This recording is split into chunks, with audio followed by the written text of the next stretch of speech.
Mas Yoris Sebastian di sini. Sekitar 30% wajah-wajah baru, anak-anak muda yang mudah-mudahan nanti menjadi pimpinan industri di masa depan. Amin, amin, amin.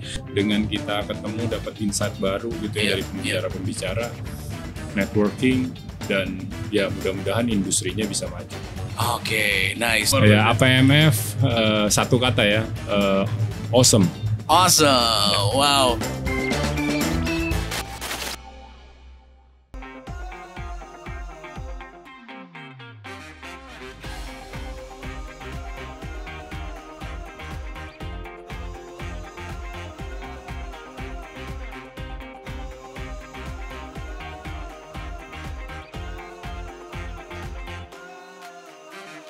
Alright guys, back again. Ini dia Opal X APMF 2022 di Buzz Experience Podcast Nusa Dua Bali. Wow, luar biasa banget nih guys. Pertama-tama yang sekarang aku pengen sombong. Syarat buat anak-anak FEB UI. Karena kebetulan ini dulu pembicara tamu di kelas kita gitu kan. Sekarang saya bisa ngobrol-ngobrol bareng langsung nih teman-teman. Syarat FEB UI ya. Kita punya Mas Yoris Sebastian di sini. Gimana kabarnya hari ini Mas? Baik-baik. Wah, pasti senang Bali cerah hari ini. Cerah ya, alhamdulillah baik gitu ya. Udah di APMF berarti dari hari kemarin ya? Dari kemarin full. Ya. Dari kemarin full. Jadi kita udah di hari kedua gitu ya. Mas Yoris, ini pertama kali ya Mas Yoris di APMF ya? Enggak, tidak dong. Udah ada di sini tadi. Enggak. Boleh cerita sedikit nggak Mas ngomongin tentang APMF? First of all, pastinya adalah it's very special for you to be in this bus. Definitely. Yeah. It's an honor for me as well.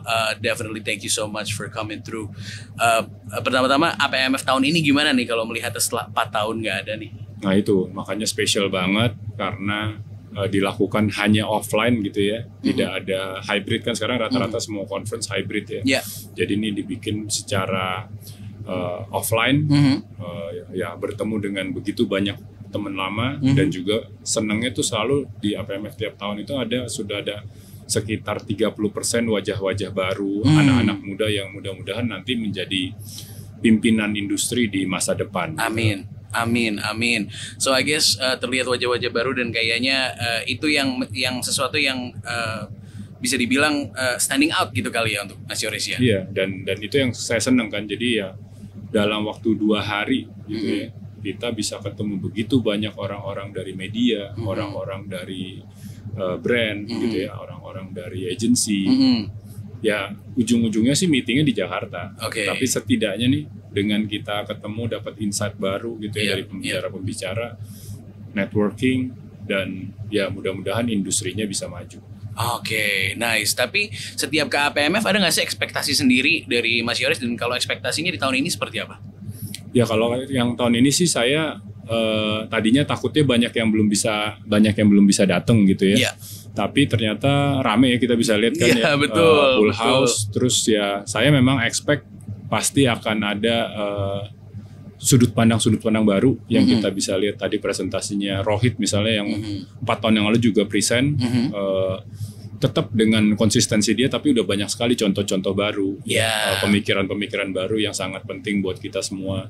Dan ya masih banyak lagi lah pembicara-pembicara yang saya lihat di rosternya sangat keren gitu, dan seneng juga semalam party bisa habis-habisan karena biasanya saya kalau malam harus JR jadi pembicara.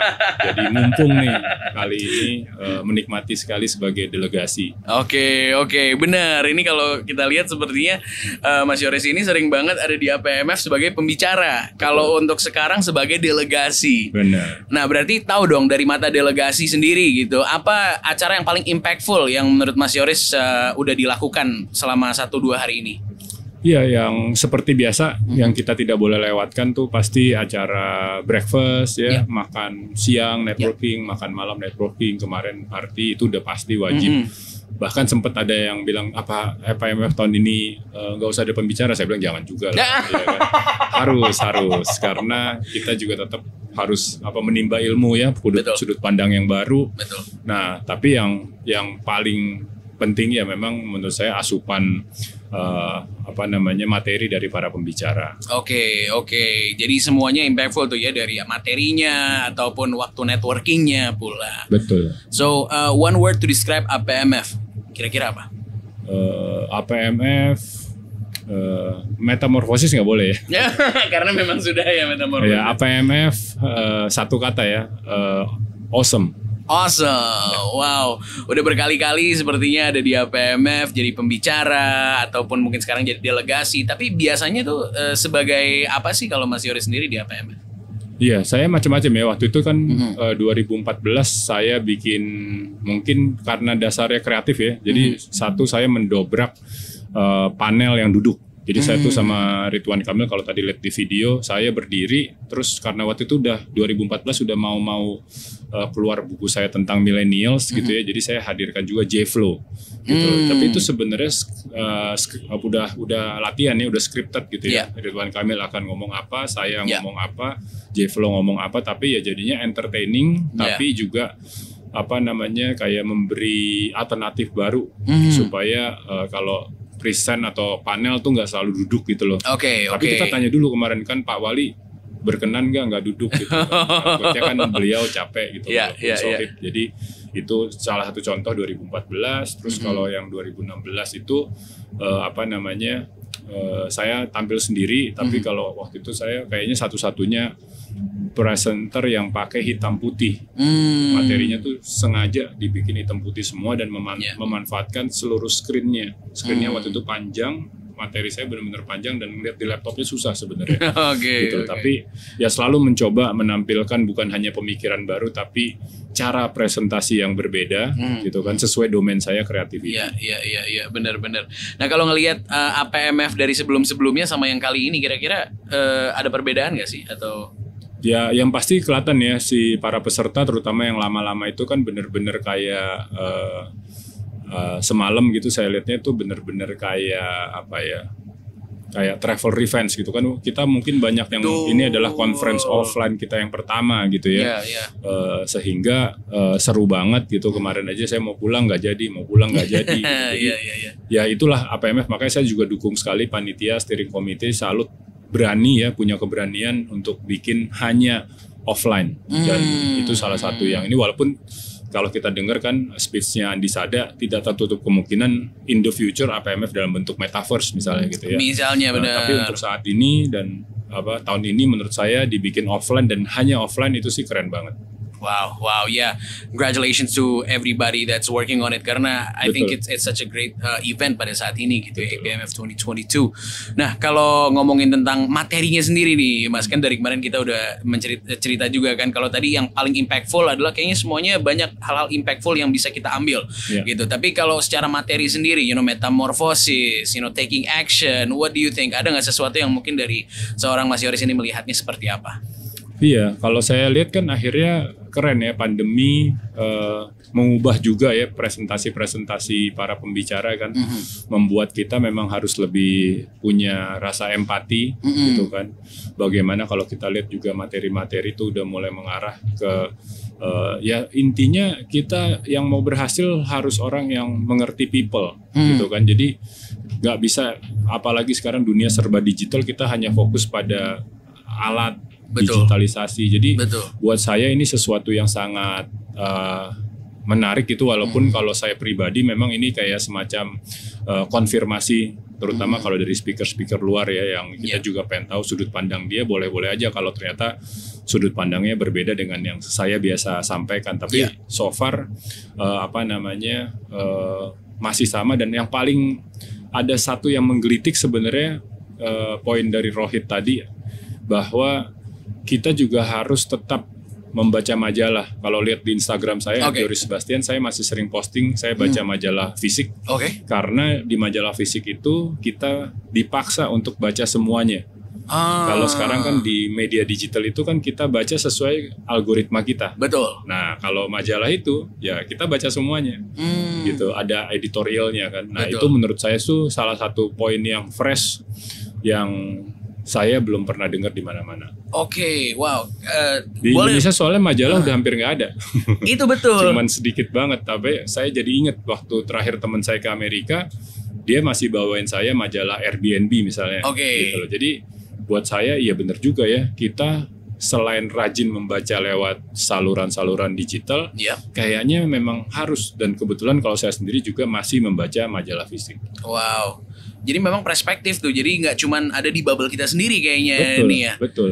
Iya, boleh sedikit tuh di expound, karena itu juga sering how to get out of our own bubble. Karena pada akhirnya it's just an echo chamber pada dan akhirnya. Misalnya kayak tadi kan, misalnya kita bilang kita baca majalah remaja padahal kita lagi nggak ada kerjaan atau klien tentang remaja, tapi baca aja supaya kita dapat sudut pandang yang berbeda dan kita baca seluruh majalahnya gitu kan. Karena kalau kita ketik teenager, nah itu kan cuma keluar secara search ya. Betul. Kalau ini udah kita baca, nah itu pasti akan akan dapat manfaat dari kebiasaan membaca sesuatu yang nggak kita banget gitu, nggak sesuai algoritma kita. Itu menarik sih tadi. Itu saya belum pernah dengar di mana pun. Wow, dan sesuatu yang spesial juga nih di era digital ini, seorang Yoris masih membaca majalah. Masih. Dan tadi Rohit juga menyampaikan hal yang sama, tapi saya nggak kepikiran. Saya pikir saya tuh hanya romantisme masa dulu aja. Ya kan, orang-orang sudah pada baca digital, Yoris masih baca. Karena apa ya? Buku ya, majalah itu kalau terutama buku luar, majalah luar tuh ada baunya beda gitu. Ya kan, jadi sense-nya tuh berjalan. Saya mikirnya dari situ, tapi Rohit tadi ngomong bahwa enggak, jadi dengan lu baca majalah, lu tuh baca semuanya. Kalau sekarang kan berita yang mendatangi kita, ya kan, dia harus mengikuti. Kita buka handphonemu sama buka handphoneku, di Google-nya beda. News yang datang kan. Betul. Nah, itulah pentingnya membaca majalah fisik. Wow, okay, that's amazing. You know, even after how many years ya, mungkin 4 years, 5 years ago, aku meng-approach seorang Mas Yoris di sini, dan akhirnya juga I can find more things to learn. Nah, of course kalau ngomongin Mas Yoris nggak jauh-jauh dari OMG Consulting. Ya kan, boleh jelasin sedikit tuh. Jadi what's happening in OMG Consulting, what's going on over there as well? Jadi OMG Consulting saya dirikan 2007, tepat setelah saya resign dari Hard Rock Cafe setelah bekerja di sana 14 tahun.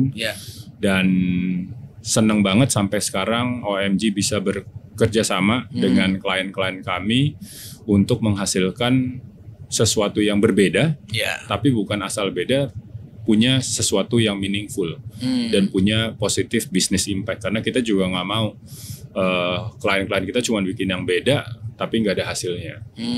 That's it, positive impact and of course something that's meaningful. Mirip banget nih sama misi dan visinya Opal juga. Nah betul, saya sih suka banget gitu kan, ini different experience gitu ya. Pasti juga para pengunjung APMF atau misalnya pembicara APMF kan kayak wow, keren banget ya APMF ya, ada kerjasama dengan experience seperti ini sih. Buat saya sebagai seorang yang bergerak di industri kreatif gitu ya, konsultan kreatif, seneng banget dengan terobosan seperti ini. Oke, kalau tadi kita ngobrol-ngobrol tentang berbagai perspektif, sudut pandang gitu ya, nggak cuma ngikutin apa yang algoritma kasih ke kita. Betul. Gitu kan. Nah, ini gimana tanggapan Mas Yoris tentang media seperti Opal gitu? Kita sebuah media multi platform yang mengangkat tone-nya positif. Betul. Itu penting banget karena kan ya tadi ya, di tengah tsunami informasi, tsunami konten-konten yang ada, kita memang harus terus berjuang bersama-sama menghadirkan konten-konten yang positif, konten-konten yang terkurasi gitu, sehingga masyarakat yang mungkin sekarang berjam-jam ya dia menghabiskan waktu di dunia digital itu bisa mendapatkan pilihan konten yang positif tapi bervariasi gitu kan. Jadi kan kayak gini aja kan pengalaman nontonnya tuh berbeda gitu loh. Betul. Belum kayak tadi, ini kita pas kebetulan berdua, kadang-kadang bisa berempat, berlima, berenam gitu. Nah itu sebuah upaya yang bagus sehingga konten yang positif ini juga bisa dinikmati dengan cara yang mungkin lebih variatif. That's it. Itu tadi, dan juga di tempat Mas Yoris juga di OMG Consulting, where you are a founder, you're also bringing positivity, you're also bringing impactful things to your clients. Betul. Ya kan, benar nggak? Untuk for you as well gitu. Kan value-nya berarti udah pas nih. How do you spread the values?